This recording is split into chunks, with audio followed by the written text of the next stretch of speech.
From writer Sai గారు చాలా చక్కటి మాట చెప్పారు. Thank you sir.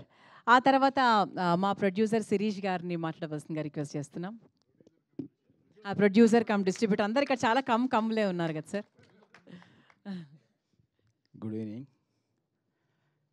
ఇంతటి సక్సెస్ని ఇచ్చిన ఫస్ట్ మా అనిల్కి థ్యాంక్ యూ వెరీ మచ్. ఎప్పుడు మాతో ఇలాగే ఉండాలి, ఇలాగే డిస్ట్రిబ్యూటర్ని హ్యాపీ చేస్తూ మనం ఇలా సినిమాలు తీస్తూనే ఉండాలి. Thank you. మా సంస్థ మొదలు వచ్చింది డిస్ట్రిబ్యూషన్ నుంచి.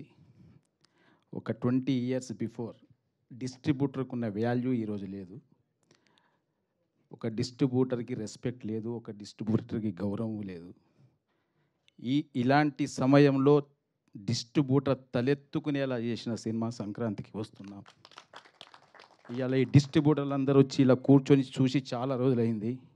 డిస్ట్రిబ్యూటర్లు ఇంటర్వ్యూలు తీసుకొని మీడియా చాలా రోజులైంది. ఒకప్పుడు స్టార్టింగ్ ఒక 15-20 సంవత్సరాల క్రితం ప్రతి డిస్ట్రిబ్యూటర్ దగ్గరకు వచ్చి ఇంటర్వ్యూలు తీసుకునేవాళ్ళు.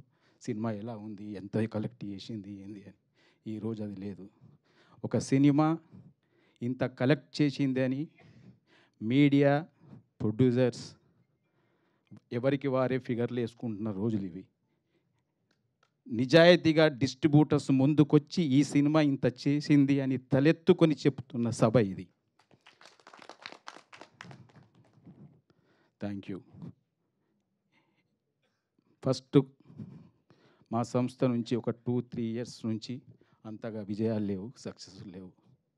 కానీ మీతోనే ఉన్నాం, మీతోనే ఉంటాం అని మాతోనే కష్టాల్లో సుఖాల్లో ఉన్న మా ఎల్వీఆర్ గారు, మా హరి, మా శోభన్ వీళ్ళంతా ఇప్పుడు కొత్తగా వచ్చిన డిస్ట్రిబ్యూటర్స్ ఈ సినిమాతోనే. కానీ వీళ్ళు మాత్రం మాతో 20 yearsగా ట్రావెల్ అవుతూనే ఉన్నారు. కష్టాల్లో ఉన్నారు, సక్సెస్లో ఉన్నారు. మేము బాధలు పడుతూ ఉంటే వాళ్ళు బాధలు పడ్డారు, అయినా మమ్మల్ని వదులుకోలేదు. ఈ మధ్య కాలంలో చాలామంది మాతో వచ్చారు, సక్సెస్ లేక మమ్మల్ని వదిలి వెళ్ళారు. కానీ వీళ్ళు మాత్రం వెళ్ళలేదు, ఇలాగే ఉన్నారు. Thank you very much. మిమ్మల్ని ఎప్పుడు మేము హత్తుకొనే ఉంటాం. మేము ఇండస్ట్రీలో ఉన్నన్ని రోజులు మిమ్మల్ని వదులుకోం, మేముతో దూరం కాం. Thank you very much. Thank you sir. Thank you so much.